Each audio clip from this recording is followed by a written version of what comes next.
ಮನೆ ಮನೆ ಬಾಗಿಲಿಗೂ ನ್ಯೂಸ್ 18 ಬಂದಿದೆ. ನಿಮ್ಮ ಸಮಸ್ಯೆಗಳನ್ನ ಕೇಳೋದಕ್ಕೆ, ನಿಮ್ಮ ಸಮಸ್ಯೆಗಳಿಗೆ ಧ್ವನಿಯಾಗೋದಕ್ಕೆ, ಸಂಬಂಧಪಟ್ಟಂತಹ ಅಧಿಕಾರಿಗಳಿಗೆ ನಿಮ್ಮ ಸಮಸ್ಯೆಯನ್ನ ತಿಳಿಸೋದಕ್ಕೆ, ಈ ಮೂಲಕವಾಗಿ ನಿಮ್ಮ ಊರಿನಲ್ಲಿ ಆಗಬೇಕಾದಂತಹ ಅಭಿವೃದ್ಧಿ ಹಾಗೂ ಬೆಳವಣಿಗೆಯನ್ನ ಕಾಣುವಂತ ನಿಟ್ಟಿನಲ್ಲಿ ನಾವು ಬಂದಿದ್ದೀವಿ. ಇದುವೇ ಇವತ್ತಿನ ವಿಶೇಷ, ನಮ್ಮೂರಲ್ಲಿ ನ್ಯೂಸ್ 18.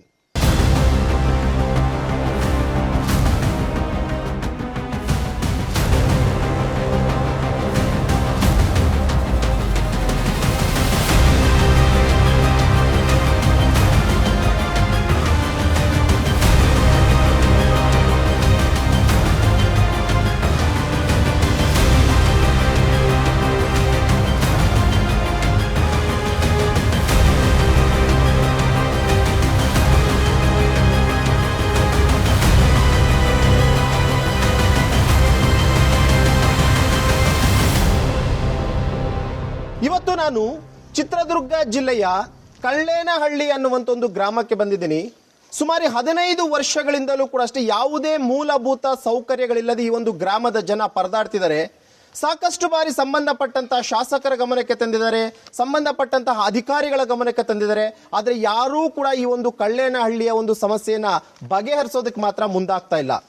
ಇದರಿಂದ ಈಗ ಕಳ್ಳೇನಹಳ್ಳಿಯ ಗ್ರಾಮಸ್ಥರೆಲ್ಲರೂ ಕೂಡ ಅಷ್ಟೇ ಆಕ್ರೋಶಕ್ಕೆ ಒಳಗಾಗಿರುವಂತಹದ್ದು. ಹಾಗಾದ್ರೆ ಈ ಒಂದು ಕಳ್ಳೇನಹಳ್ಳಿಯಲ್ಲಿ ಏನೆಲ್ಲಾ ರೀತಿಯಂತ ಸಮಸ್ಯೆಗಳಿದೆ ಅನ್ನುವಂಥದ್ದನ್ನ ಮಾತಾಡೋದಕ್ಕೆ ಖುದ್ದು ಗ್ರಾಮಸ್ಥರೆಲ್ಲರೂ ಕೂಡ ಇವತ್ತು ನಮ್ಮ ಜೊತೆ ಇದ್ರೆ ಅವ್ರನ್ನೇ ಕೂಡ ಒಬ್ಬೊಬ್ಬರನ್ನಾಗಿ ನಾನು ಮಾತನಾಡಿಸ್ತೀನಿ. ಸರ್, ಮೊದಲನೇದಾಗಿ 15 ವರ್ಷಗಳಿಂದ ಮೂಲಭೂತ ಸೌಕರ್ಯಗಳನ್ನು ಸರ್ಕಾರ ಕೊಡುವಲ್ಲಿ ಕಳ್ಳೇನಹಳ್ಳಿ ವಿಫಲವಾಗಿದೆ, ಯಾಕೆ ಅಂತ? ಸರ್, ನಮಗೆ ಹಿಂದಿನ ಶಾಸಕರಿದ್ದಾಗ ಕೆಲವು ಅಭಿವೃದ್ಧಿ ಕೆಲಸಗಳು ಕೊಟ್ಟರು. ಒಂದು 3-4 ರೋಡ್ಗಳು ಮತ್ತು 1-2 ಚೆಕ್ ಡ್ಯಾಮ್ಗಳು ಈ ಥರ ಕೊಟ್ಟರು ಅವರು. ಈ ತಡ ಸರ್ಕಾರ ನಮಗೇನು ಕೊಡ್ತಿಲ್ಲ ಸರ್. ಏನೂ ಆಗ್ತಾನೆ ಇಲ್ಲ ನಮ್ಮ ಕಡೆ ಬಟ್ಟೆಟ್ಟು ತೋರಿಸ್ತಿಲ್ಲ ಅವರು. ಅದು ಏನನ್ನೋದು ಅವ್ರಿಗೆ ಗೊತ್ತು. ನಾವು ಇಲ್ಲಿಂದ ಓಟ್ ಹಾಕಿ ಕಳಿಸಿರ್ತೀವಿ, ನಮ್ಮ ಮೇಲೆ ಬರ್ತಾರೆ ಗ್ರಾಮ ಪಂಚಾಯತಿ ಮೆಂಬರ್ಗಳು. ನಾವು ನಮ್ಮ ಮೇಲೆ ಜನಗಳು ಆಕ್ರೋಶಕ್ಕೆ ಎದ್ದೇಳ್ತಾರೆ. ಹೌದು, ಮನೆ ಮನೆಗೆ ಹೋಗಿ ಓಟ್ ಕೇಳಿರ್ತೀರ ನೀವು. ಓಟ್ ಹಾಕಿ ಗೆಲ್ಸಿದಾರೆ ನಿಮ್ಮನ್ನ. ಅವ್ರ ಮನೆಗೆ ಚರಂಡಿ ವ್ಯವಸ್ಥೆ ಇಲ್ಲ, ಸರಿಯಾಗಿ ನೀರು ಬಂದಿಲ್ಲ ಅಂತಂದ್ರು ಸಿಗೋಂಥದ್ದು ನೀವೇ ಅಲ್ವಾ, ನಿಮ್ಮನ್ನೇ ಕೇಳಬೇಕಾಗಿರೋಂಥದ್ದವರು. ಈಗ ಗ್ರಾಮ ಪಂಚಾಯತಿಯಿಂದ ಏನಾಗಬೇಕು ಅದನ್ನ ನಾವು ಮಾಡ್ಕೊಡ್ತೀವಿ ಸರ್. ಈ ಸರ್ಕಾರದಿಂದ ದೊಡ್ಡ ನಮ್ಗೆ ಎಷ್ಟು ಲಾಭ ಅನುದಾನ ಬರುತ್ತೆ ಸರ್. 15 ಫೈನಾನ್ಸಲ್ಲಿ ಬರುತ್ತೆ, 70-80 ಸಾವಿರ ಬರುತ್ತೆ. ಅದರಲ್ಲಿ ಒಂದೇನಾದ್ರೂ ಒಂದು ಸ್ಕೂಲ್ಗೋ ಯಾವುದಕ್ಕೂ ಒಂದು ಕೆಲಸಕ್ಕೆ ಉಪಯೋಗ ಮಾಡ್ತೀವಿ. ಬೇರೆ ಶಾಸಕರಿಂದ ಅನುದಾನಗಳಿಲ್ಲ ಸರ್ ನಮಗೆ. ಬಿಜೆಪಿ ಸರ್ಕಾರ ಇದ್ದಾಗ ಅಭಿವೃದ್ಧಿ ಆಗಿರೋದೇ ಲಾಸ್ಟ್, ಮತ್ತೆ ಏನೂ ಆಗಿಲ್ಲ ಸರ್. ಇವ್ರು ಹೇಳ್ತಾ ಇರೋದು ಏನಂತಂದ್ರೆ, ಕಳೆದ ಸರ್ಕಾರ ಇದ್ದಂಥ ಟೈಮ್ನಲ್ಲಿ ಅಟ್ಲೀಸ್ಟ್ ಒಂಚೂರು ಅಭಿವೃದ್ಧಿ ಆಗಿದೆ. ಈ ಸರ್ಕಾರ ಬಂದ ಮೇಲೆ ಒಂದು ರೋಡ್ ವ್ಯವಸ್ಥೆ ಇಲ್ಲ, ಮತ್ತೊಂದು ನೆಟ್ವರ್ಕ್ನ ಸಮಸ್ಯೆ ಮೇಯ್ನ್ ಆಗಿ ಎದುರಿಸ್ತಾ ಇದ್ದಾರೆ ಇಡೀ ಊರದ ಗ್ರಾಮಸ್ಥರು ಅಂತ ಕೇಳ್ಪಟ್ಟೆ. ಇದ್ರ ಜೊತೆಗೆ ಶಾಲಾ ಮಕ್ಕಳಿಗೆ ಒಂದು ಬಸ್ನ ವ್ಯವಸ್ಥೆ ಕೂಡ ಇಲ್ಲ ಅನ್ನೋಂಥದ್ರ ಬಗ್ಗೆ ಹೇಳ್ತಿದ್ರು. ಸರ್, ಇವತ್ತು ಏನಾಗೈತಂದರೆ ಈ ಊರಿಗೆ ಮೂಲಭೂತ ಸೌಕರ್ಯ ಇಲ್ಲ. ನೋಡಿದ್ರಲ್ಲ, ಗುಂಡಿ ಇವತ್ತು ರಾತ್ರಿ ರೈತರು ನಾವು ರಾತ್ರಿ ತರಕಾರಿ ಅದನ್ನೆಲ್ಲ ತಗೊಂಡೋಗ್ಬೇಕು. 1 ಗಂಟೆ 2 ಗಂಟೆಗೆ ಹೋಗ್ತೀವಿ. ಆ ಗುಂಡಿಗಳಿಗೆ ಬಿದ್ದು ಎದ್ದು ಹೋಗ್ತೀವಿ ಕೆಸರಲ್ಲಿ. ಅದನ್ನು ಇವತ್ತಿನವರೆಗೆ ಯಾರು ಪರಿಶೀಲನೆ ಮಾಡಿಲ್ಲ. ಇವತ್ತಿನವರೆಗೆ ಏನಪ್ಪ ಅಂತ ಯಾರು ಕೇಳಿಲ್ಲ. ಫಸ್ಟ್ ಮೂಲಭೂತ ಸೌಕರ್ಯ ಬೇಕು. ಮಕ್ಕಳಿಗೆ ವಿದ್ಯಾಭ್ಯಾಸಕ್ಕೆ ಓಡಾಡೋಕ್ಕೆ ರೋಡ್ ಬೇಕು ಸರ್. ಫಸ್ಟು ರೋಡ್ ಇಲ್ಲ, ಏನಿಲ್ಲ. ಇವತ್ತು ಯಾರು ಕೇಳ್ತಾರೆ ಬಂದಿಲ್ಲಿ? ಮತದಾನಕ್ಕೆ ಮಾತ್ರ ಬೇಕು ಜನ. ಇವತ್ತು ನಮ್ಮ ಪರಿಸ್ಥಿತಿ ಅಧಿಕಾರಿಗಳು, ಒಬ್ಬ ಅಧಿಕಾರಿ ನಿಮ್ಗೆ ಏನರಪ್ಪ ಅಂತ ಕೇಳೋರಿಲ್ಲ. ಹೌದಾ? ಯಾರು ನಾವು ಇವತ್ತು ರೈತ ಕಣ್ಣೀರು ಹಾಕ್ತಾನೆ, ಅವ್ರನ್ನ ಕಣ್ಣೀರು ಒರೆಸೋರು ಯಾರು? ಅಧಿಕಾರಿಗಳು ಬರ್ತಾರೆ, ಇನ್ನೊಬ್ಬರು ಬರ್ತಾರೆ. ಇವತ್ತು ಕರ್ನಾಟಕ ರಾಜ್ಯ ಸಂಘ ಅಂತ ಐತೆ. ಪ್ರತಿಯೊಂದಕ್ಕೂ ನಾವು ಒಂದು ಬೆಳೆ ವಿಮೆ ಬಂದಿಲ್ಲ ಅಂದರು, ಒಂದು ಬೆಳೆ ಪರಿಹಾರ ಬಂದಿಲ್ಲ ಅಂದ್ರೂ ಇವತ್ತು DC ಹತ್ರ ಹೋಗಿ ಲಬ ಬಾಯಿ ಬಡ್ಕೊಂತೀವಿ. ರೈತರನ್ನೆಲ್ಲ ಕರ್ಕೊಂಡೋಗಿ ಕೊಡ್ರಪ್ಪ, ಅವರಿಗೆ ಅನ್ಯಾಯ ಆಗೈತೆ, ನ್ಯಾಯ ಕೊಡ್ರಿ ಅಂತಂದು. ಒಬ್ಬ ಅಧಿಕಾರಿ ಬರ್ತಾನೆ, ಒಬ್ಬಲ್ದಾಗ ಸರ್ವೆ ಮಾಡಿದ್ರೆ ಇನ್ನೊಬ್ಬನಲ್ದಾಗ ಮಾಡಲ್ಲ. ಒಬ್ಬರಿಗೆ ಬಂದರೆ ಇನ್ನೊಬ್ಬರಿಗೆ ಬರಲ್ಲ. ಸರ್, ಇನ್ನೊಂದು ವಿಚಾರ, ಶಾಸಕರು ಬಹುಶಃ ಗೆದ್ದಾಗಿಂದ ಈ ಕಡೆ ಬಂದಿಲ್ಲ ಅಂತ ಹೇಳ್ತಿದ್ರು, ನಿಜಾನ? ನಮ್ಮೂರೇ ನೋಡಿಲ್ಲ ಸರ್ ಶಾಸಕರು. ಎಲೆಕ್ಷನ್ ಮುಂದೆ ಬಂದಿಲ್ಲ, ಎಲೆಕ್ಷನ್ ಆದಾಗಲೂ ಬಂದಿಲ್ಲ. ಎಲೆಕ್ಷನ್ ಓಟ್ ಕೇಳಕ್ಕೂ ಬಂದಿಲ್ವಾ? ಓಟ್ ಕೇಳಕ್ಕೂ ಬಂದಿಲ್ಲ ಅವರು, ನಮ್ಮೂರಿಗೆ ಬಂದಿಲ್ಲ. ಯಾರು ಕೇಳಿದ್ರು? ಶಾಸಕರ ಪರವಾಗಿ ಇರ್ತಾರಲ್ಲ ಸೈಡ್, ಅವ್ರು ಕೇಳಿರೋದೆ. ಕಾರ್ಯಕರ್ತರು, ಲೀಡರ್ ಅವ್ರಿಗೆ ಬಂದು ಹೇಳಿರೋದೆ. ಅವರಾದ್ರೂ ನಿಮ್ ಕೈಗೆ ಸಿಗ್ತಾರಾ? ಲೀಡರ್ಗಳು ಸಿಗಲ್ಲ, ಯಾರು ಸಿಗಲ್ಲ. ಅವಾಗ ದುಡ್ಡು ಕಿತ್ಕೊಂಬಕ್ ಸಿಗ್ತಾರಷ್ಟೇ, ಆಮೇಲೆ ಯಾರು ಸಿಗಲ್ಲ. ಈಗ ನಮ್ಮ ಮನೆ ಮೇಲೆ ಒಂದು KE ಬಿಲ್ ಏನ್ ಹೇಳಿದ್ದಾರೆ, ಆ ಲೈನ್ ಈಗ ಮನೆಗೆ ಅಟಂಗಾಗುತ್ತೆ. ಅದನ್ನ ಚೇಂಜ್ ಮಾಡ್ರಿ ಅಂದ್ರೆ 50,000 ಕೊಡ್ರಿ, ನೀವು ಸ್ವಂತ ಮಾಡಿಸ್ರಿ ಅಂತ. ಅಂದ್ರೆ KE ಬಿಲ್ ಲೈನ್ ನಿಮ್ ಮನೆಗೆ ಟಚ್ ಆಗ್ತಿದೆ. ಈಗ ಒಂದ್ ಸ್ವಲ್ಪ ವಿಡಿಯೋ ಬಂದು ನೋಡೋರಿ. ನಾಳೆ 50,000 ದುಡ್ಡು ಕೇಳಿದ್ದಾರೋ? ಅವರೇ ಕರೆಂಟ್ನಾರೇ ಕೇಳ್ತಾರೆ. KEB ಅವರು. ಹೌದು, 50,000 ದುಡ್ಡಿದ್ರೆ ಇಲ್ಲಿಗೆ ಬಂದ್ರೆ ಚೇಂಜ್ ಮಾಡಿಸ್ಕೊಳ್ರಿ, ಇಲ್ಲಾಂದ್ರೆ ಹೋಗ್ರಿ ಅಂತ. ಕಂಬನೂ ನೀವೇ ಹಾಕ್ಸ್ಕೊಳ್ಬೇಕಂತ. ಎಲ್ಲ ನಾವೇ ಹಾಕ್ಸ್ಬೇಕು, ಲೇಬರ್ ಚಾರ್ಜು ನಾವೇ ಕೊಡಬೇಕು. ಅಲ್ಲಲ್ಲ, ನೀವು ಮಾತಾಡಿ. ಈಗ ನಿಮಗೂ ಗೊತ್ತು ತಾನೇ ಸಮಸ್ಯೆ ಏನು ಅನ್ನೋಂಥದ್ದು. ಒಂದು ರೋಡ್ ಇಲ್ಲ, ಮತ್ತೊಂದು ಕಡೆ ಟವರ್ ಇಲ್ಲ ಅಂತ ಕೇಳ್ಬಿಟ್ಟೆ. ನೆಟ್ವರ್ಕ್ ಎಲ್ಲ ಕರೆಕ್ಟ್ ಆಗಿದೆಯಾ ನಿಮ್ಮಲ್ಲಿ? ಇಲ್ಲ, ನಮ್ಮ ನೆಟ್ ಮನೆ ಒಳಗೆ ಹೋದ್ರೆ ಬರೋದಿಲ್ಲ, ನೆಟ್ವರ್ಕ್ ಬರೋದಿಲ್ಲ. ಇನ್ನು ಹೊರಗೆ ಬರ್ಬೇಕು, ಮಾತಾಡ್ಬೇಕು, ಮಟ್ಟ ಹತ್ಬೇಕು, ಕಂಬ ಹತ್ಕೋಬೇಕು, ಮಾತಾಡ ಅನ್ಬೇಕು. ಆಯ್ತು ಬಾರಪ್ಪ, ಇಲ್ಲ ಹತ್ರ ಇದೀವಿ ಬರ್ತೀನಿ ಅಂತ ಹೇಳ್ಬೇಕು, ಬರ್ಬೇಕು. ಎಮರ್ಜೆನ್ಸಿ ಕಾಂಟ್ಯಾಕ್ಟ್ ಮಾಡೋಕ್ಕಾಗಲ್ಲ. ಆಗಲ್ಲ ಆಗಲ್ಲ ಆಗಲ್ಲ ಆಗಲ್ಲ, ಅದು ಪೂರನೂ ಆಗೋದಿಲ್ಲ. ಎಮರ್ಜೆನ್ಸಿ ಕಾಲಿಂಗ್ ಅಂದ್ರೆ ಮಾಡೋಕ್ಕಾಗಲ್ಲ. ಅಮ್ಮ, ಈಗ ಶಾಲಾ ಮಕ್ಕಳು, ಶಾಲೆನೂ ಎಷ್ಟರವರೆಗೂ ಇದೆ ನಿಮ್ಮಲ್ಲಿ? ಬಹುಶಃ ಒಂದು 5ನೇ ಕ್ಲಾಸ್ 7ನೇ ಕ್ಲಾಸ್ವರೆಗೂ ಇರುತ್ತೆ. ಈಗ ಮತ್ತೆ 8 ಅಥವಾ ಕಾಲೇಜ್ಗೆ ಹೋಗ್ಬೇಕು ಅಂದರೆ ಚಿತ್ರದುರ್ಗಕ್ಕೋ ಬೇರೆ ಇಲ್ಲಾದರೂ ಹೋಗಬೇಕು. ಇಲ್ಲಿಂದ ನಡ್ಕೊಂಡು ಹೋಗ್ಬೇಕಂತಲ್ಲ ಮಕ್ಕಳು, ಎಷ್ಟು ದೂರ ನಡ್ಕೊಂಡು ಹೋಗ್ಬೇಕು ಬಸ್ಗೆ ಅಂತ? 3 ಕಿಲೋಮೀಟರ್. ಬಸ್ಸುಗಳು ಅಲ್ಲಾದರೂ ಇದೆಯಾ? ಅಟ್ಲೀಸ್ಟ್ ಮೇನ್ ರೋಡ್ಗೆ ಹೋದ್ರೆ ಸಿಗುತ್ತಾ? ನಿಮ್ಮೂರಿಗೆ ಯಾವತ್ತಾದರೂ ಒಂದು ಬಸ್ ಆದರೂ ಹಾಕ್ಕೊಡಿ ನಮಗೆ. ಅಟ್ಲೀಸ್ಟ್ ಒಂದು ಬೆಳಿಗ್ಗೆ ಒಂದು ಶಾಲಾ ಮಕ್ಕಳಿಗೆ ಅನುಕೂಲ ಆಗೋ ಥರ ಸಂಜೆ ಒಂದು ಬಸ್ ಆದರೂ ಹಾಕ್ಕೊಡಿ ಅಂತ ಕೇಳಿದ್ದೀರಾ ಯಾರಾದರೂ? ಹೇಳಿದಾರೆ ಸರ್, ಆದರೂ ಅನುಕೂಲ ಮಾಡಿಕೊಡ್ತಿಲ್ಲ. ಮಕ್ಳಿಗೆ ತುಂಬ ತೊಂದರೆ ಆಗ್ತಿತ್ತು. ಹೇಳಮ್ಮ, ಏನೋ ಹೇಳ್ತಿದ್ವಿ. ಅದೇ ಬಿಟ್ರೆ ಶಾಲೆ ಮಕ್ಕಳಿಗೆ ಭಾಳ ತೊಂದರೆ ಅಂತ ಹೇಳಿದ್ವಿ ಸರ್ ನಾವು ಅಷ್ಟೇ. ಒಟ್ಟು ಕೇಳಕ್ ಬಂದಾಗ ಈ ಮಾತಾಗ ಹೇಳಿದಿರ ಅವ್ರಿಗೆ? ಹೇಳ್ತಾರ್ತೀವಿ ಸರ್, ಅವ್ರು ಸಿಗೋದೇ ಇಲ್ಲ. ಅವಾಗ ಬೇಕಂದಾಗ ಬರ್ತಾರೆ, ಅವ್ರು ಎಷ್ಟು ಬೇಕಷ್ಟು ಕೇಳ್ಕೊಂಡು ತಗೊಂಡು ಹೋಗ್ತಾರೆ ರೋಟು. ಅವ್ರಿಗೆ ಮತ್ತೆ ವ್ಯವಸ್ಥೆ ಏನಂತ ಅವ್ರೇನು ಹಳ್ಳಿಗೆ ಬಂದು ತಿಳ್ಕೊಳ್ಳೋದು ಸರ್. ನೀನು 5 ವರ್ಷ ಬಿಟ್ಕೊಂಡು ತಿರುಗಿ ಕೇಳಕ್ಕೆ ಬರ್ತಾರೆ ಸರ್. ಅವಾಗ ಅವ್ರಿಗೆ ಇರ್ತತಲ್ಲ ವ್ಯವಸ್ಥೆ, ಬರ್ತಾರೆ ಕೇಳ್ತಾರೆ. ನಮ್ಮ ವ್ಯವಸ್ಥೆ ಅವ್ರನ್ನ ಕೇಳಲ್ಲ. ನೀರು ಗೀರು ಚರಂಡಿ ವ್ಯವಸ್ಥೆ ಎಲ್ಲ ಚೆನ್ನಾಗಿದೆಯಾ ನಿಮ್ಮ? ಏನಾಯ್ತು ಸರ್ ನೋಡಿ ಸರ್, ನೀವೇನು ಏನು ಏನಂತಾರೆ ನಿಮ್ಮ ಪಂಚಾಯತಿ ಅವ್ರು ಏನಂತಾರೆ? ನಮ್ಮ ಪಂಚಾಯತ್ ಮಾಡಿಸ್ತಾರೆ. ಅವ್ರ ಮಳೆ ಬಂದಾಗ ಸೊಳ್ಳೆ ಗಿಳ್ಳೆ ಇರುತ್ತಲ್ಲ, ಕಾಟ ಇದೆಯಾ? ಅದನ್ನು ಇರ್ತಾವ ಸರ್. ಬನ್ನಿ ಮೇಡಮ್, ಏನ್ ಹೇಳ್ತೀರಿ ಮೇಡಮ್ ನಿಮ್ಮ ಕಳ್ಳೇನಹಳ್ಳಿ ಬಗ್ಗೆ? ಎಲ್ಲ ಚೆನ್ನಾಗಿದೆಯಾ?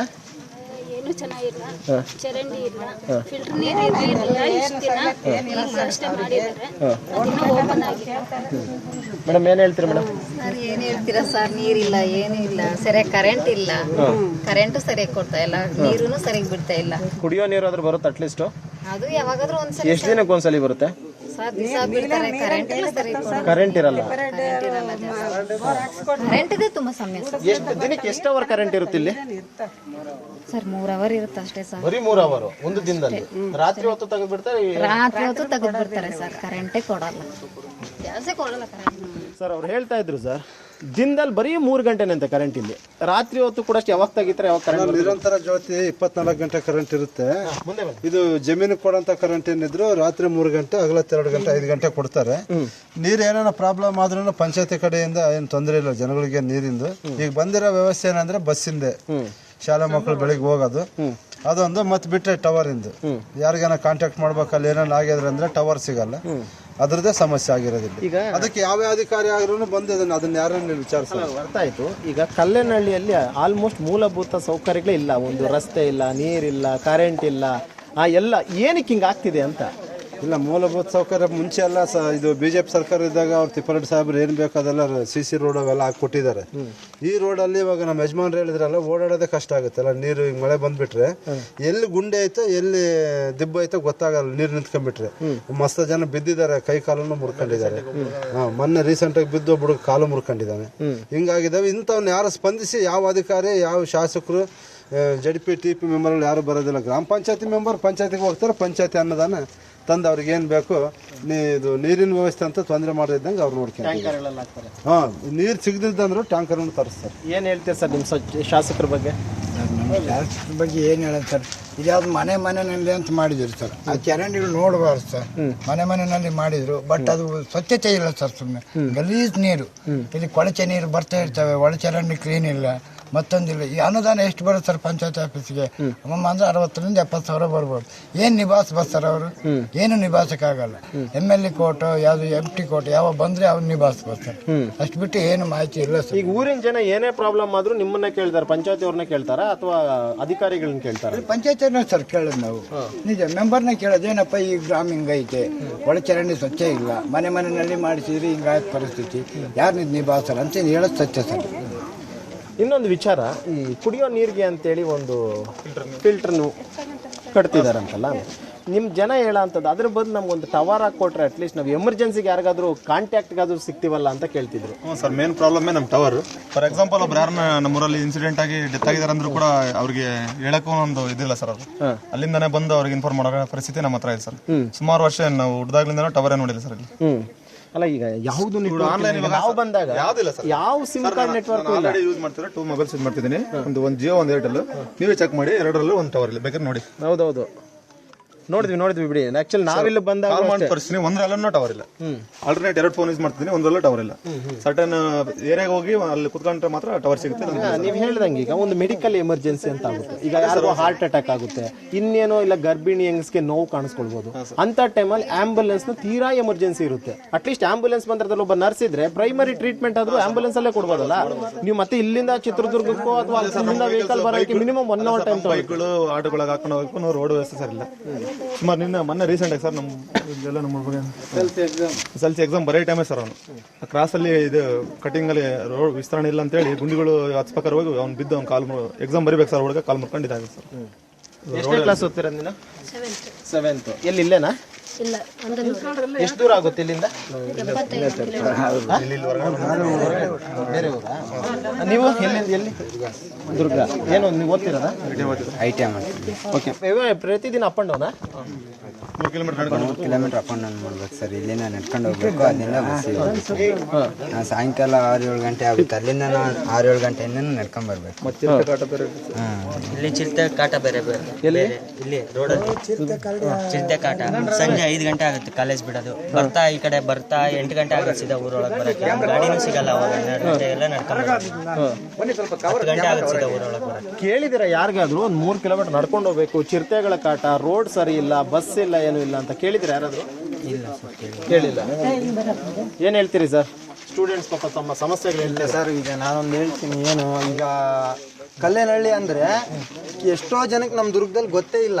ಕಲ್ಲೇನಹಳ್ಳಿ ಅಂತ ಕೇಳಿದ್ರೆ ಕಲ್ಲಹಳ್ಳಿನ ಅಂತ ಚಳಿಕೆರೆ ರೋಡ್ ಕೇಳ್ತಾರೆ. ಆ ತರ ನಮ್ಮೂರ್ ಪರಿಸ್ಥಿತಿ ಹಂಗಾಗೈತಿ. ನಮ್ಮೂರ್ ಹೆಸರು ಕೆಲವು ಜನಕ್ಕೆ ಗೊತ್ತೇ ಇಲ್ಲ. ನಾವಿಲ್ಲಿ ಇದೀವ ಅನ್ನೋದು ಯಾರಿಗೂ ಗೊತ್ತಿಲ್ಲ. ಅಲ್ಲ, ಬೇರೆಯವ್ರಿಗೆ ಗೊತ್ತಾಗದ್ ಬೇಡ, ಅಟ್ಲೀಸ್ಟ್ ನಿಮ್ಮ ಹತ್ರ ಓಟ್ ಹಾಕೊಂಡು ಗೆದ್ರೆ ಅವ್ರಿಗಾದ್ರೂ ಗೊತ್ತಿದೆಯಾ ಹೋಗ್ಲಿ. ಗುರ್ತಿಲ್ದಿದ್ದಕ್ಕೆ ನಮ್ಮೂರು ಮುಂದಕ್ಕೆ ಬಂದಿಲ್ಲ ಸರ್. ಅವ್ರ ಹಿಂಗೈತೆ ಊರು ಅಂತೇಳಿ ಓಟಿಗೆ ಬರ್ತಾರೆ. ಅಷ್ಟ್ ಬಿಟ್ರೆ ಕಲ್ಲೇನಹಳ್ಳಿ ಅಂತ ಐತಿ, ಇಲ್ಲಿ ಹೋಗ್ಬೇಕು, ಅದು ಏನು ಅವ್ರ ಪ್ರಾಬ್ಲಮ್ಗಳು ಒಂದ್ ಸ್ವಲ್ಪ ಸಾಲ್ವ್ ಮಾಡ್ಬೇಕಂತ ಯಾರು ನಮ್ಮ ಹತ್ರ ಬಂದಿಲ್ಲ ಸರ್. ಮೇನ್ ಪ್ರಾಬ್ಲಮ್ ನಮಗೆ ನೆಟ್ವರ್ಕ್ ಮತ್ತೆ ರೋಡ್ಗಳು ಸರಿ ಇಲ್ಲ, ಅದೇ ಸಮಸ್ಯೆ ಸರ್. ಮತ್ತೆ ಇದು ಇರೋ ಸುತ್ತ ಫಾರೆಸ್ಟ್ ಏರಿಯಾ. ಈಗ ಚಿರತೆ ಕರಡಿದು ಕಾಟ ಬಹಳ. ಈಗ ಹೆಣ್ಮಕ್ಳೆಲ್ಲ ಓಡಾಡ್ತಾರೆ. ಈಗ ಚಿಕ್ಕ ಮಕ್ಳೆಲ್ಲ ಹೋಗ್ತಾರೆ. ಇವಾಗ 7ನೇ ಕ್ಲಾಸ್ ಮುಗಿತಂದ್ರೆ 8ನೇ ಕ್ಲಾಸಿಗೆ ಒಳಗಟ್ಟಕ್ಕೆ ಹೋಗ್ಬೇಕು. ಅಲ್ಲಿ ಹೋಗ್ಬೇಕಂದ್ರೂ ಕೂಡ ಈಗ ನೀವು ನೋಡಿರ್ತೀರಾ, ಬೇರೆ ಈಗ ಗಂಡು ಮಕ್ಳು ತೊಂದರೆ ಆಗುತ್ತೆ, ಡ್ರಿಂಕ್ಸ್ ಮಾಡಿರ್ತಾರೆ, ಬರ್ತಾ ಇರ್ತಾರೆ. ಬಹಳ ಸಮಸ್ಯೆಯಿಂದ ಒಂದು ಸ್ವಲ್ಪ ತೊಂದರೆ ಆಗ್ತದೆ ಸರ್. ಅವ್ರು ಹೇಳ್ತಾ ಇದ್ರು ಸರ್, ಹೆಣ್ಮಕ್ಳು ಬೆಳಿಗ್ಗೆ ಕಾಲೇಜ್ಗೆ ಅಂತ ಚಿತ್ರದುರ್ಗ ಹೋಗ್ತಾರೆ, ಬೇರೆ ಬೇರೆ ಕಡೆ ಹೋಗ್ತಾರೆ, ಸಂಜೆ 6-7 ಗಂಟೆಲಿ ಒಬ್ಬರೇ ಪಾಪ ನಡ್ಕೊಂಡು ಬರ್ತಿರ್ತಾರೆ. ಯಾವುದೇ ರೀತಿ ಅಂತ ರಕ್ಷಣೆ ಇಲ್ದಂಗೆ ಆಗ್ಬಿಟ್ಟಿದೆ ನಮಗೆ ಅಂತ ಹೇಳ್ತಾರೆ. ರಕ್ಷಣೆ ಇಲ್ಲ ಸರ್. ಕಾಂಗ್ರೆಸ್ ಸರ್ಕಾರ ಬಂದಾಗಿಂದ ರಕ್ಷಣೆ ಇಲ್ಲ ಸರ್. ಕಾಂಗ್ರೆಸ್ ಸರ್ಕಾರ ಬಂದಾಗಿಂದ ರಕ್ಷಣೆ ಇಲ್ಲ. ಬಿಜೆಪಿ ಇದ್ದಾಗ ಸ್ವಲ್ಪ ಇತ್ತು ಸರ್. ಇವಾಗ ಶಾಸಕರು ನಮ್ಮೂರಿಗೆ ಬರಲ್ಲ, ಏನಿಲ್ಲ, ನಮ್ಮೂರಿಗೆ ನೆಗ್ಲೆಕ್ಟ್ ಮಾಡ್ತಾರೆ. ಬಿಜೆಪಿ ಸರ್ಕಾರ ಇದ್ದಾಗ ನಮ್ಗೆ ಯಾವಾಗ ಶಾಸಕರು ಬರ್ತಾ ಇದ್ರು, ಪರಿಟಿ ಸಾಹೇಬರು, ಏನು ಪ್ರಾಬ್ಲಮ್ ಇಲ್ದಂಗೆ ಅದು ಇದು ಮಾಡ್ತಾ ಇದ್ರು ಸರ್. ಈಗ ಈ ನೆಕ್ಸ್ಟ್ ಇವರು ಈ ಶಾಸಕರು ಚೇಂಜ್ ಆದ ತಕ್ಷಣ ನಮ್ಗೆ ತುಂಬಾ ನೆಗ್ಲಿಜೆನ್ಸ್ ಆಗಿದೆ ಸರ್. ಎಲ್ಲ ನಮ್ಗೆ ತೊಂದರೆ ಆಗ್ತದೆ. ಹೆಣ್ಣು ಮಕ್ಳಿಗೆ ಓಡಾಡೋದು ಕಷ್ಟ ಆಗಿದೆ, ತುಂಬಾ ಪ್ರಾಬ್ಲಮ್ ಆಗ್ತದೆ. ಯಾವಾಗಾದ್ರೂ ಕೇಳಿದಿರ ಅಟ್ಲೀಸ್ಟ್ ಸ್ವಾಮಿ ನಮ್ಮ ಊರಿಗೆ ಒಂದು ಬಸ್ ಆದ್ರೂ ಹಾಕ್ಸ್ಕೊಡಿ ಅಟ್ಲೀಸ್ಟ್ ಅಂತ? ಸರ್ ಕೇಳಕೋದ್ರೆ ನಮ್ಮನ್ನೇನು ಅದು ನೆಗ್ಲಿಜೆನ್ಸ್ ಮಾಡ್ತಾರೆ ಸರ್. ಕೇಳಿದ್ರೆ ನಿಮ್ಮನ್ನು ಮಾತಾಡಕ್ಕಾದ್ರೂ ಬಿಡ್ತಾರ? ಮಾತಾಡಕ್ಕೂ ಇದಿಲ್ಲ ಸರ್, ಮಾತಾಡಕ್ಕೂ ಬಿಡೋದಿಲ್ಲ. ಸಿಗಬೇಕಲ್ಲ ಸರ್, ಅವ್ರು ಸಿಗೋದಿಲ್ಲ. ಅದೆಲ್ಲ ಹೋದ್ರೆ ಅವ್ರು ತುಂಬಾ ಕೇಳಕ್ ಹೋಗಿದ್ದೀವಿ ಸರ್, ಅವ್ರು ಸಿಗೋದಿಲ್ಲ ಸರ್, ಬರೋದಿಲ್ಲ. ಎಲ್ಲಿ ಸಿಗ್ತಾರ, ಎಲ್ಲಿದ್ದಾರೆ ಅಂತ ಗೊತ್ತಾಗ್ತಿಲ್ಲ ಸರ್. ಒಂದು ಸತಿ ಆದ್ರೂ ಬಂದು ನಮ್ಮೂರಿಗೆ ಬಂದು ಈ ತರ ಏನೋ ಎತ್ತ ಅಂತ ಒಂದು ಸತಿ ಕೇಳಿದ್ರೆ ಏನೋ ಮಾಡ್ಬೋದು ಸರ್. ತುಂಬಾ ಸಮಸ್ಯೆ ಆಗ್ತಿದೆ ಸರ್. ಫಸ್ಟ್ ನಮಗೆ ಏನಣ್ಣ, ಎಲ್ಲರೂ ಒಂದೊಂದು ರೀತಿ ಅಂತ ಸಮಸ್ಯೆಗಳು, ಒಂದಲ್ಲ ಎರಡಲ್ಲ. ಕಲ್ಲೇನಹಳ್ಳಿಯಲ್ಲಿ ಸಮಸ್ಯೆಗಳ ಸರಮಾಲೆನೇ ಇದೆ ಅನ್ನೋ ಥರ ಹೇಳ್ತೀನಿ ಸರ್. ಏನಿಲ್ಲ ಸರ್, ಅದು ಇದು ಊರಿಂದು ಈ ಸತ್ತು ಆಗ್ತಿಲ್ಲ, ಮತ್ತೆ ಊರಿನ ಚರಂಡಿಗಳು ಪ್ರಾಬ್ಲಮ್ಮು, ಈ ಸತ್ತು ಅಂತ ಆಗ್ತಿಲ್ಲ. ಮತ್ತೆ ಆಮೇಲೆ ನೆಟ್ವರ್ಕ್ ಪ್ರಾಬ್ಲಮ್ಮು. ಯಾವ್ದಾರ ಒಂದು GPS ಮಾಡಿಸ್ಬೇಕಂದ್ರೆ ಎಲ್ಲ ನೆಟ್ವರ್ಕ್ ಜಾಗ ಹೋಗ್ಬೇಕು, ನೆಟ್ವರ್ಕ್ ಮಾಡ್ಕೋಬೇಕು. ನಾವ್ ಯಾರ ಬೆಳೆಯಾರ ಪರಿಹಾರ ಮತ್ತೊಂದು ಇನ್ನೊಂದು ಕೇಳ್ಬೇಕಂದ್ರೆ ನಾವು ಬೇರೆ ಟವರ್ ಜಾಗಕ್ಕೆ ಹೋಗ್ಬೇಕು. ಟವರ್ ನೆಟ್ವರ್ಕ್ ಅಂದ್ರೆ ಬಹಳ ಸಮಸ್ಯೆ, ಅದೇ ಸರ್ ಸಮಸ್ಯೆ. ರೋಡ್ ಚರಂಡಿ, ಆಮೇಲೆ ಸ್ಕೂಲ್ ಅಂತ ಬಹಳ ತೊಂದರೆ ಸರ್. ಇಲ್ಲಿಂದ 3 ಕಿಲೋಮೀಟರ್, ಮತ್ತೆ ಅಲ್ಲಿ ಒಂದು 4 ಕಿಲೋಮೀಟರ್ 7 ಕಿಲೋಮೀಟರ್ ಹೋಗ್ಬೇಕು ಸರ್. ನಡ್ಕೊಂಡು ಹೋಗ್ಬೇಕು ಸರ್. ಸಾಧಾರಣ ಬಸ್ ಸ್ಟ್ಯಾಂಡ್ ಅಲ್ಲಿಂದ ಬಸ್ ಹೋಗ್ತಾರೆ ಸರ್. ಒಂದ್ ವೇಳೆ ಎಮರ್ಜೆನ್ಸಿ ಇದ್ದು ಒಂದು ಆಟೋ ಗಿಟೋ ಬೇಕು ನಮ್ಗೆ ಹೋಗಕ್ಕೆ ಅಂದ್ರೆ ಎಷ್ಟು ಕೇಳ್ತಾರೆ ನಿಮ್ಮೂರಿಂದ? ಸರ್ ಇಲ್ಲಿಂದ 400 ರಿಂದ 500 ರೂಪಾಯಿ ಕೇಳ್ತಾರೆ ಸರ್ ಎಮರ್ಜೆನ್ಸಿಗೆ. ಎಮರ್ಜೆನ್ಸಿ 500 ರೂಪಾಯಿ ಕೇಳ್ತಾರೆ ಸರ್. ಯಾರನ್ನ ಸೀರಿಯಸ್ ಆದಾಗ ಈ ರೋಡ್ಗಳು ಹೋಗೋಕ್ಕಾಗಲ್ಲ ಸರ್. ರೋಡಿಂದ ಫುಲ್ ಸಮಸ್ಯೆ ಸರ್. ಗುಂಡಿಗಳು ಬಿದ್ದ ಇನ್ನೊಂದು ವಿಚಾರ ನಾನು ಕೇಳ್ಪಟ್ಟಿದ್ದು, ನಿಮ್ಮ ಊರಿಂದು ಯಾವುದೇ ಒಂದು ಪ್ರಾಪರ್ಟಿನ ಈ ಸೊತ್ತು ಮಾಡಕ್ ಆಗ್ತಿಲ್ವಂತ. ಏನ್ ಸಮಸ್ಯೆ ಏನು ಅಂತ? ಸಮಸ್ಯೆ ಅದು ಎಲ್ಲ ಇವ್ರು ಗೊತ್ತಲ್ಲ ಹುಡುಗರಿಗೆ ಮೆಂಬರ್ಗೆ ಅದು ಸಮಸ್ಯೆ ಈ ಸೊತ್ತು ಅಂತ ಆಗ್ತಿಲ್ಲ ಸರ್. ಎಲ್ಲಿ ಕೇಳಿದ್ರು ಈ ಸೊತ್ತು ಆಗ್ತಿಲ್ಲ ಸರ್. ಅದು ಗ್ರಾಮ ಠಾಣೆ ಈಗ ಏನ್ ಸರ್ ಇದೇ ಸಮಸ್ಯೆ ಇದೇ ತರ ಕಂಟಿನ್ಯೂ ಆಯ್ತು ಅಂತಂದ್ರೆ ನೀವು ಜನ ಏನ್ ಮಾಡ್ಬೇಕು ಅಂತ ಅನ್ಕೊಂಡಿದ್ದೀರಿ ಅಂತ? ಜನ ಏನ್ ಮಾಡೋದು, ಇಷ್ಟು ದಿನ ಏನ್ ಮಾಡ್ದಿರೋದು ಇವಾಗ ಏನ್ ಮಾಡಕ್ಕಾಗಲ್ಲ, ಏನು ಮಾಡಂಗಿಲ್ಲ. ತಿರ್ಗಿ ಮತ್ತೆ ಎಲೆಕ್ಷನ್ ಬಂದಾಗ ಇನ್ನು ನಮ್ಗೆ ಬೇಕಾದಂತ ಯಾರನ್ನ ಸ್ಪಂದಿಸಂತಾರ ವೋಟ್ ಮಾಡಿ ಅವ್ರ ತಾಗಿ ಎಲ್ಲ ಬಗೆಹರಿಸ್ಕೊಂಡು ಕೇಳ್ಕೊಂಡು ಹೇಳ್ಬೇಕು. ಈ ಟವರ್ ಇಂದಂತೂ ಅದು ವಿಕೋಪ ಲೆಕ್ಕಾಚಾರ. ಅದು ಆಗೋವರೆಗೂ ಇವರು ಅದೇನಾಗಲ್ಲ. ಅಂದ್ರೆ ಎಲೆಕ್ಷನ್ ವರ್ಗು ನಾವ್ ಏನು ಮಾಡಕ್ ಆಗಲ್ಲ ಅಂತ ನಿರ್ಧಾರ ಮಾಡ್ಕೊಂಡು ಯಾರು ಬರ ಶಾಸಕರನ್ನ ಬರ್ತಾ ಇಲ್ಲ, ವಿಚಾರಿಸ್ತಾ ಇಲ್ಲ. ಅಂತರ ಕೈಲಿ ಆಗಿಲ್ಲ ಅಂದ್ರೆ ಊರರ ಕೈಲಿ ಏನಾಗುತ್ತೆ? ತಿಂಗಳಿಗೊಂದ್ಸಲ ರೇಷನ್ ಬಂದ್ರೆ ಅವ್ರಿಗೆ ಗೋನೂರ್ಗೆ ಹೋಗಿನೇ ಅಪ್ಡೇಟ್ ಕೊಡ್ಬೇಕು. ಇಲ್ಲಿ ಸರ್ವರ್ ಸಿಗಲ್ಲ, ಮತ್ತೊಂದಿಲ್ಲ. ಮತ್ತೆ ಸ್ಕೂಲ್ ಹುಡುಗರಿಗೆ ಯಾರಿಗಾನ ಹೋಮ್ ವರ್ಕ್ ಹಾಕಿದ್ರೆ ಅದು ನೆಟ್ಟಿದ್ರೆ ತಾನೇ ಬರೋದು. ಅವ್ರ ಹುಡುಗರು ಕರ್ಕೊಂಡು 8 ಗಂಟೆ 9 ಗಂಟೆಗೆ ನೋಡೇ ಇಲ್ಲ. ಹಂಗ ನೋಡಿದ್ರೆ ಇಲ್ಲೇನೆ DC ಗಳು AC ಗಳು ಆಗಾರ, ಅಂತ ಅಧಿಕಾರಿಗಳು ಆಗಾರ ಈ ಊರಾಗನೆ. ಅಷ್ಟು ಇಂಟೆಲಿಜೆಂಟ್ ವಿದ್ಯಾರ್ಥಿಗಳು ಇದ್ದಾರೆ. ಅವೆಲ್ಲ ಇಲ್ದಿದ್ದಕ್ಕೇನೆ ಹಂಗೆ ಹಿಂದೆನೆ ಹೋಗ್ಬಿಟ್ಟಿದ್ದಾರೆ ಅಷ್ಟೇ. ಏನಣ್ಣ ಇಷ್ಟೆಲ್ಲ ಸಮಸ್ಯೆಗಳಿದೆ, ನೀವೇನು ಹೋರಾಟ ಗಿರಾಟ ಮಾಡಿದ್ರೆ ಯಾವಾದ್ರೂ ಇಲ್ಲ? ಸರ್ ಪ್ರತಿಯೊಂದಕ್ಕೂ ಹೋರಾಟ ಮಾಡ್ತೀವಿ ನಾವು. ರೈತರು ಸಂಘ ಆಗಲಿ ರೈತರಾಗಲಿ ಎಲ್ಲ ಪ್ರತಿಯೊಂದಕ್ಕೂ ನಾವು ಸಹಕಾರ ಕೊಡ್ತೀವಿ. ಇವತ್ತೊಂದು ಟ್ರಾನ್ಸ್ಫರ್ ಡಬ್ಬಿ ಸುಟ್ಟಂದ್ರೂ ಸಹಕಾರ ಮಾಡ್ತೀವಿ. ಒಬ್ಬ ಲೈನ್ ಮ್ಯಾನ್ ಅಧಿಕಾರಿ ಯಾವನನ್ನು ಬಂದಿಲ್ಲ ಅಂದ್ರೆ ನಾವು ಸಹಕಾರ ಮಾಡ್ತೀವಿ. ಪ್ರತಿಯೊಂದಕ್ಕೂ ಹಂತವಾಗಿ ನಾವು ಕೆಲಸ ಮಾಡ್ಕೊಂಡು ಹೋಗ್ತೀವಿ. ರೈತರ ಬಗ್ಗೆ ಮಾತ್ರ ಯಾವುದಕ್ಕೂ ಇದಿಲ್ಲ. ಇವತ್ತು ರೈತರು ಏನು ಮಾಡ್ತಾರೆ, ಸುಮ್ಮನೆ ರೈತರು ದೇಶದ ಬೆನ್ನೆಲುಬು ಅಂತ ಹೇಳ್ತಾರೆ ಇವರು ಎಲ್ಲ. ಅಲ್ಲಿ ಕೂತ್ಕೊಂಡು ಸುಮ್ಮನೆ ಆರಾಮಾಗಿ ಇವಾಗ ದೇಶದ ಬೆನ್ನೆಲುಬು ಅಂತ ಹೇಳ್ತಾರೆ. ಬೆನ್ನು ಮೂಳೆ ಮುರಿದಾರ ಸಾರ್ ಎಲ್ಲ ನಾವು ರೈತರು. ಅವರು ಇವತ್ತು ಮೊದಲು ಹೇಳಿದಾರೆ ಸಾರ್, ಹಿರಿಯರು ಏನು ಹೇಳಿದ್ದಾರೆ, ಮೊದಲು ಮಣ್ಣು ಆಮೇಲೆ ಹೆಣ್ಣು. ಇವತ್ತು ಹೆಣ್ಣು ಮಕ್ಕಳು ನಾನು ವ್ಯವಸಾಯ ಮಾಡ್ಬೇಕಾದ್ರೆ ಕೂರಿಗೆ ಬೆತ್ತಬೇಕಾದ್ರೆ ಆ ಹೆಣ್ಣಿನ ತಾಯಿ ಮೊಡ್ಲು ಕಟ್ಕೊಂಡು ಹಗಲೆಲ್ಲ ಎತ್ತಿನ ಜೊತೆಗೆ ಓಡಾಡಿ ಬಂದು ಮತ್ತೆ ಮಕ್ಕಳಿಗೆ ಅಡುಗೆ ಮಾಡಿಟ್ಟು ಮತ್ತೆ ಮನೆ ಕೆಲಸ ಮಾಡ್ಕೊಂಡು ಮತ್ತೆ ಇಷ್ಟು ಕಷ್ಟಪಟ್ಟು ಈ ರೈತರ ಜೀವನನೇ ಬೇಡ ಅನಿಸುತ್ತೆ. ಇವತ್ತು ನಾನು ರೈತ, ನನ್ನ ಬಗ್ಗೆ ಹೆಣ್ಣು ಕೊಡ್ರಪ್ಪ ಅಂದ್ರೆ ರೈತನೇ ಕೊಡಲ್ಲ ಅಂತ ಪರಿಸ್ಥಿತಿ ಬಂದು. ರೈತನ ಬಗ್ಗೆ ಹೆಣ್ಣು ಕೊಡಪ್ಪ ಅಂದ್ರೆ ಇಲ್ಲಪ್ಪ ಬೇಡ, ನಾ ಕಷ್ಟಪಟ್ಟಿರೋದು ಸಾಕು, 1 ಎಕರೆ ಹೊಲ ಮಾಡಿದ್ರೆ ಚಿಂತಿಲ್ಲ, ಬೇಡಪ್ಪ ಬೇರೆ ಕೊಡೋಣ ಅಂತ ಒಂದು ಇದು ಬಂದು. ಏನು ಸರ್ ನಮಗೆ ಸವಲತ್ತು ಏನು ಬಂದತ್ತೆ ಇವತ್ತು ಸರ್ಕಾರ? ಈಗ ಗೊತ್ತಾಯ್ತು, ಈಗ ನೀವು ಹೇಳಿದ್ದೇನು ಬರಲಿಲ್ಲ, ಏನು ಮಾಡಬೇಕು ಅನ್ಕೊಂಡಿದ್ರು ಹೋಗ್ಲಿ ಊರಿನ ಜನ ಸೇರ್ಕೊಂಡು ಮಾಡ್ಬೇಕು ಸರ್. ಎಲ್ಲ ಜವಾಬ್ದಾರಿ ಇವಾಗ ಅಧಿಕಾರಿಗಳ ನಿರ್ಲಕ್ಷ್ಯದಿಂದ ಈ ಥರ ಆಗುತ್ತೆ. ಅಧಿಕಾರಿಗಳು ಬಂದು ಇಲ್ಲಾಂದ್ರೆ ಅಧಿಕಾರಿಗಳ ಹತ್ರ ಹೋದ್ರೆ ನಾವು ಹೋದ್ರೆ ಅವ್ರು ಬರಲ್ಲ, ನಾವು ಹೋದಾಗ ಅವ್ರು ಬರಲ್ಲ. ಈ ಥರ ಆಗಿ ನಾವು ಹಿಂದಕ್ಕೆ ಬಿದ್ದಿದ್ದೀವಿ. ಈಗ ಒಂದು ಸಮಸ್ಯೆ ನಾನು ಕೇಳಿದೆ ಅಂತಂದ್ರೆ ಈ ಸೊತ್ತುಗಳಾಗ್ತಿಲ್ಲ, ಈ ಸೊತ್ತು ಆಗ್ತಿಲ್ಲ, ಪ್ರತಿಯೊಬ್ಬರಿಗೂ ಕೂಡ ಸಮಸ್ಯೆ ಅಂತ. ಏನು ಸಮಸ್ಯೆ ಆಗಿರೋಂಥ? ಗೌರ್ಮೆಂಟ್ ಲ್ಯಾಂಡ್ ಇದೆ ಸರ್, ಇದು ಉಲ್ಬಂದಿ ಖರಾಬು. ನಾವು ತಹಶೀಲ್ದಾರ್ ಅವ್ರಿಗೂ ಮನವಿ ಮಾಡಿದ್ದೀನಿ, ಮತ್ತು AC ಅವ್ರಿಗೂ ಕೊಟ್ಟಿದ್ದೀನಿ, DC ಅವ್ರಿಗೂ ಕೊಟ್ಟಿದ್ದೀನಿ, ನಮ್ಮ ಸ್ಥಳೀಯ ಗ್ರಾಮ ಪಂಚಾಯತಿಗೂ ಕೊಟ್ಟಿದ್ದೀನಿ. ಅದು ಅವರು ಯಾರು ಇನ್ನು ಅಧಿಕಾರಿಗಳು ಯಾರು. ಸುಮಾರು ಎಷ್ಟು ಎಕರೆ ಹಂಗೆ ತೋರಿಸ್ತಿದೆ? 11 ಎಕರೆ 23 ಕುಂಟೆ ಇದೆ ಸರ್ ಗೌರ್ಮೆಂಟ್ ಲ್ಯಾಂಡ್ ಉಲ್ಬಂದಿ ಖರಾಬು. ಎಷ್ಟು ವರ್ಷಗಳಿಂದ ಅಲ್ಲಿ ರೈತರು ಜಮೀನಲ್ಲಿ ಉಳ್ಕೊಂಡು ಕೃಷಿ ಮಾಡ್ಕೊಂಡಿದ್ದಾರೆ? ಅದೇನು ಕೃಷಿ ಮಾಡಿಲ್ಲ ಸರ್, ಇದು ಊರಿನ ಜಾಗನೇ ಉಲ್ಬಂದಿ ಖರಾಬು. ಅದು ಅದರಿಂದ 11B ಬರ್ತಾ ಇದೆ, 9A ಬರ್ತಾ ಇಲ್ಲ. ಅದು 9A ಬಂದ್ರೆ ಯಾರಿಗಾದ್ರೂ ಅನುಕೂಲತೆ ಆಗುತ್ತೆ, ಅದು ಆಗ್ತಾ ಇಲ್ಲ. ಅದು ಈಗ ನೀವು ಗ್ರಾಮ ಪಂಚಾಯತಿ ಮೆಂಬರ್ ಅಂದ್ರಲ್ಲ, ಈಗ ಪ್ರತಿ ಸಮಸ್ಯೆ ಇದ್ದಾಗ ನಿಮ್ಮನ್ನೇ ಕೇಳೋಂಥದ್ದವರು. ಸೊ ನೀವು ಹೆಂಗೆ ಹ್ಯಾಂಡಲ್ ಮಾಡ್ತೀರಾ ಅವ್ರನ್ನೆಲ್ಲ ಮತ್ತೆ ಅಂತ? ಸರ್ ನಾನು ಅಧಿಕಾರಿಗಳ ಹತ್ರ ಹೋಗ್ತೀನಿ. ಅವ್ರ ಹತ್ರ ಹೋದ್ರೆ ನಾನು ಸುಮ್ಮನೆ ಹೋಗಲ್ಲ, ಹೋದ್ರು ಒಂದು ಲೆಟ್ರೆಡ್ ಏನಾದರೂ ಟೈಪ್ ಮಾಡಿಸ್ಕೊಂಡೇ ಹೋಗ್ತೀನಿ ಅವ್ರ ಹತ್ರ. ಅವ್ರಿಗೊಂದು ಕೊಟ್ಟು ನಾನೊಂದು ತೊಗೊಂಡ್ಬರ್ತೀನಿ, OC ಹಾಕ್ಸ್ಕೊಂಡ್ಬರ್ತೀನಿ ಅವ್ರ ಹತ್ರ. ಅಲ್ಲಿ OC ಹಾಕ್ಸ್ಕೊಂಡು ಬರ್ತೀವಿ, 1 ವರ್ಷದಲ್ಲೆಲ್ಲ ಹಾಕ್ಸ್ಕೊಂಡು ಬರ್ಬೋದು. ಅದ್ರ ರಿಸಲ್ಟ್ ಏನಾಗಿದೆ ಅಂತ? ರಿಸಲ್ಟ್ ಯಾರೂ ಬರ್ತಿಲ್ಲ ಸರ್ ನಮ್ಮೂರ ಕಡೆ. ಇದೆ ನೆಟ್ವರ್ಕಿಂದು ಹೇಳಿದೆ ನಾನು, ಅವರು ಬರ್ತಾ ಇಲ್ಲ. ನಮ್ಮ ಗ್ರಾಮ ಪಂಚಾಯತಿಯಿಂದ ಏನು ಕುಡಿಯೋ ನೀರು, ಬೀದಿ ದೀಪಗಳು ಇದಾವೆ, ಅದನ್ನು ನಾನು ಒದಗಿಸ್ಕೊಡ್ತಾ ಇದ್ದೀನಿ ಸರ್. ಈ ಬೇರೆ ಅಧಿಕಾರಿಗಳು ಯಾರು ಈ ಕಡೆ ಬರ್ತಾ ಇಲ್ಲ. ಅದು ಯಾರು ಬಲವಾದ ಕಾರಣಗಳಿಂದ ಬರ್ತಾ ಇಲ್ಲ ಗೊತ್ತಿಲ್ಲ. ಏನಿರ್ಬೋದು ಅಂತೀರ ಸರ್? ಅದು ಒಂದ್ಸಲಿ ನಮ್ಮೂರಿಂದ ಸಮಸ್ಯೆ ಆಗಿತ್ತು. ಅವಾಗಿಂದ ಏನಾದರೂ ಅಧಿಕಾರಿ ಇವರು ಶಾಸಕರು ಏನಾದರೂ ನಮ್ಮ ಮೇಲೆ ಮುನ್ಸ್ಕೊಂಡು ಅದು ಒಂದು ಟಗರು ಕಾಳಗ ನಡೆದಿದೆ ಸರ್. ಅಲ್ಲಿಂದ ಏನಾದರೂ ಹುಡುಗರು ಸ್ವಲ್ಪ ಅಲ್ಲಿ ಹೋಗಿ ಗಲಾಟೆ ಮಾಡಿದ್ದೇವೆ ಅಂತ ಕೇಸಸ್ ಆಗಿತ್ತು. ಅಲ್ಲಿಂದ ಏನಾದರೂ ನಮ್ಮ ಮೇಲೆ ಏನಾದರೂ ಕೋಪ ಇದೆ ಅನ್ನೋ ಗೊತ್ತಿಲ್ಲ. ಯಾರಾದರೂ ಏನು ನಮಗೆ ಅಭಿವೃದ್ಧಿ ಮಾಡ್ಬೇಕು ಸರ್ ಅಷ್ಟೇ. ಅವ್ರು ಹೇಳ್ತಾ ಇದ್ರು ಸರ್, ಬಹುಶಃ ನಮ್ಮ ಊರಿನ ಮೇಲೆ ಕೋಪ ಇರ್ಬೋದೇನಂತ. ಕೋಪ ಇರುವಂಥವ್ರು ಎಲೆಕ್ಷನಲ್ಲಿ ವೋಟ್ ಕೇಳಕ್ಕೆ ಬರ್ತಾರಲ್ಲ, ಅಟ್ಲೀಸ್ಟ್ ಅಭಿವೃದ್ಧಿ ಮಾಡೋಣ, ಸಮಸ್ಯೆ ಅಂತ ಇದ್ದಾಗ ಪರಿಹಾರ ಮಾಡೋಣ ಅಂತ ಯಾಕೆ ಮುಂದೆ ಬರಲ್ಲ ಅಂತ ಹೇಳಿ. ಅದೇ ಸರ್, ಅವರು ಬರ್ಬೇಕಾಗಿತ್ತು, ಕೇಳಬೇಕಾಗಿತ್ತು ಬಂದು. ನಾವು ಅವ್ರನ್ನ ಕೇಳಿದ್ರು ಏನೋ ಇದಿಲ್ಲ ಸರ್, ರೆಸ್ಪಾನ್ಸ್ ಇದಿಲ್ಲ. ನಾವು ಏನು ಮಾಡೋಕ್ಕಾಗಲ್ಲ. ನಾನು ನೋಡ್ದಂಗೆ ನಿಮ್ಮೂರಲ್ಲಿ ಯುವಕರು ತುಂಬಾ ಜನ ಇದ್ದಾರೆ ಆಯ್ತಾ. ಇವತ್ತು ಒಂದೊಳ್ಳೆ ವ್ಯವಸ್ಥೆ ಮಾಡ್ಕೊಟ್ಟಿಲ್ಲ ಅಂತಂದ್ರೆ ನಾಳೆ ಯಾರು ಹೆಂಗ್ ಬೇಕಾದ್ರೂ ಬದಲಾಗ್ತಾರೆ. ಆಗ್ಲೇಬೇಕು ಸರ್ ಅದು. ನಾವು ಯುವಕರೇ ಸರ್ ಮುಂದಿನ ಇದು ನಮ್ಮ ದೇಶದ ಆಸ್ತಿ. ಇವಾಗ ಅವರು ನಮ್ಗೆ ರೆಸ್ಪಾನ್ಸ್ ಮಾಡಲಿಲ್ಲ ಅಂದ್ಮೇಲೆ ನಾವು ಎಲೆಕ್ಷನ್ ಟೈಮಲ್ಲಿ ರೆಸ್ಪಾನ್ಸ್ ಮಾಡೋ ಅವ್ರಿಗೆ ನಾವು ರೆಸ್ಪಾನ್ಸ್ ಮಾಡಿದ್ವಿ ಸರ್. ಓಟ್ ಹಾಕೋದು ಬೇಡ, ಬಹಿಷ್ಕಾರ ಮಾಡಬೇಡ ಚುನಾವಣೆ ಅಂತ ನೀವು ಅದೇ ರೀತಿ ಅದೇ ಪರಿಸ್ಥಿತಿ ಬಂದು ಹೋಗಿದೆ ಸರ್. ನಮ್ಮ ಅಟ್ ಎ ಟೈಮ್ ಬಂದೆಲ್ಲ ಪೊಲೀಸ್ ಕಂಪ್ಲೇಂಟ್ ಆಗಿದೆ ಸರ್ ನಮ್ಮೂರಲ್ಲಿ, ಊರ ಮೇಲೆ ಊರಿಗೆ ಕಳೆದ ಲೆಕ್ಕಾಚಾರದಲ್ಲಿ ಸುಮಾರು ಜನ ಎಲ್ಲ ಕೇಸ್ ಆಗಿದ್ದಾವೆ, ಪೇರುಗಳೆಲ್ಲ ಆಗಿದ್ದಾವೆ. ಮತ್ತು ಅವರು ನಮಗೆ ಒಂದು ಸ್ವಲ್ಪ ರೆಸ್ಪಾನ್ಸ್ ಮಾಡಿಲ್ಲ ಸರ್ ಆ ಟೈಮಲ್ಲಿ.